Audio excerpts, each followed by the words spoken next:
ಇನ್ನು ಸಿಟಿ ರವಿ ವಿರುದ್ಧದ ಎಫ್ಐಆರ್ ದಾಖಲು ವಿಚಾರವಾಗಿ ಚಲುವರಾಯಸ್ವಾಮಿ ಅವರು ಮಾತನಾಡಿದ್ದಾರೆ. ಸಿಟಿ ರವಿ ವಿರುದ್ಧ ವಾಗ್ದಾಳಿಯನ್ನ ನಡೆಸಿದ್ದಾರೆ ಚಲುವರಾಯಸ್ವಾಮಿ. ಕಾಲು ಮುರಿತೀವಿ ಅಂದ್ರೆ ಹೇಗದು, ಏನು ಅರ್ಥ ಅದು? ಘಟನೆ ಆಗಿರುವುದು ಸತ್ಯ, ಅದಕ್ಕೆ ತಕ್ಕ ಹಾಗೆ ಪೊಲೀಸರು ಕ್ರಮವನ್ನ ತೆಗೆದುಕೊಂಡಿದ್ದಾರೆ. ಬಿಜೆಪಿ ನಾಯಕರಿಗೆ ದೊಡ್ಡ ನಮಸ್ಕಾರ ಅಂತ ವ್ಯಂಗ್ಯವಾಗಿ ಸಚಿವ ಚಲುವರಾಯಸ್ವಾಮಿ ಅವರು ಮಾತನಾಡಿದ್ದಾರೆ. ಸಿಟಿ ರವಿ ವಿರುದ್ಧ ದಾಖಲಾಗಿರುವ ಪ್ರಕರಣಕ್ಕೆ ಸಂಬಂಧಪಟ್ಟ ಹಾಗೆ ಎದ್ದಿರುವಂತಹ ಟೀಕೆಗೂ ಕೂಡ ರಿಯಾಕ್ಟ್ ಮಾಡಿದ್ದಾರೆ. ಒಬ್ಬ ಮಾಜಿ ಮಂತ್ರಿ, ನ್ಯಾಷನಲ್ ಪಾರ್ಟಿ ಜನರಲ್ ಸೆಕ್ರೆಟರಿ, ವಿಧಾನ ಪರಿಷತ್ ಕಾಲು ಮುರಿತೀವಿ ಅಂದಂಗೆ ತಾನೇ ಅದು. ಏನು ಅರ್ಥ ಅದು?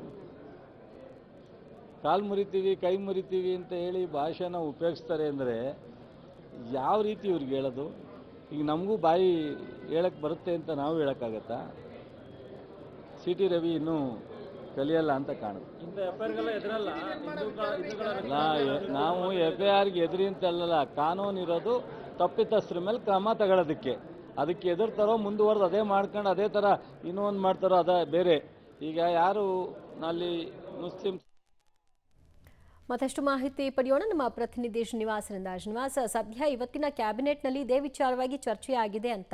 ಅಂದರೆ ಗಲಭೆ ಹೇಗಾಯಿತು, ಮುಂದೆ ಅದಕ್ಕೆ ತೆಗೆದುಕೊಳ್ಬೇಕಾಗಿರುವಂತಹ ಆಕ್ಷನ್ ಬಗ್ಗೆ ಚರ್ಚೆ ಆಗಿದೆಯೋ ಅಥವಾ ಬಿಜೆಪಿ ನಾಯಕರು ಬಂದು ಹೋದ ನಂತರದಲ್ಲಿ ಆಗಿರುವಂತಹ ಬೆಳವಣಿಗೆ ಸಂಬಂಧಿತವಾಗಿ ಚರ್ಚೆ ಆಗಿದೆಯೋ? ದಿವ್ಯ, ಎರಡು ವಿಚಾರಗಳು. ಒಂದು, ಆ ಘಟನೆ ಆದಂತಹ ಸಂದರ್ಭದಲ್ಲಿ ಇಲ್ಲಿಯವರೆಗೂ ಯಾವೆಲ್ಲ ಕ್ರಮಗಳಾಗಿದ್ದಾವೆ ಅನ್ನುವಂತಹ ಮಾಹಿತಿ.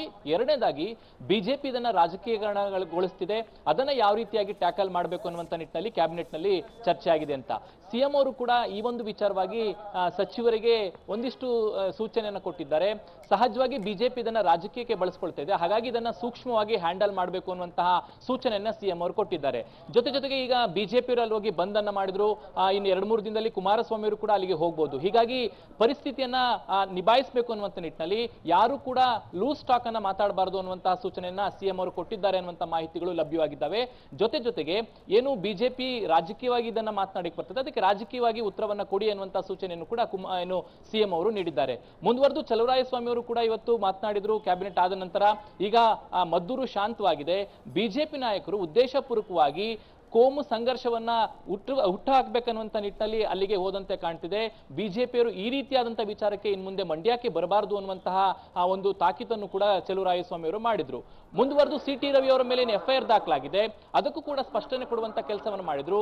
ಮಾಜಿ ಸಚಿವರಾಗಿ ಕೆಲಸ ಮಾಡಿದಂತವರು ಅವರು ಕೈ ಮುರಿತೀವಿ ಕಾಲು ಮುರಿತೀವಿ ಅನ್ನೋಂತಾದ್ರೆ ನಾವು ನೋಡ್ಕೊಂಡು ಸುಮ್ಮನೆ ಇರಬೇಕಾ ಅನ್ನುವಂತ ರೀತಿಯಲ್ಲಿ. ಹಾಗಾಗಿನೇ ಕಾನೂನು ಇದೆ, ಕಾನೂನು ರೀತಿಯಾಗಿ ನಾವು ಕ್ರಮಗಳನ್ನು ತೆಗೆದುಕೊಂಡಿದ್ವಿ ಅನ್ನೋ ಮೂಲಕ FIR ಅನ್ನು ಹಾಕಿದ್ದಾರೆ, ಅದನ್ನ ಸಮರ್ಥನೆ ಮಾಡಿಕೊಂಡ್ರು. ದಿವ್ಯಾ, ಥ್ಯಾಂಕ್ ಯು ಶ್ರೀನಿವಾಸ್ ನಿಮ್ಮೆಲ್ಲ ಮಾಹಿತಿಗೆ.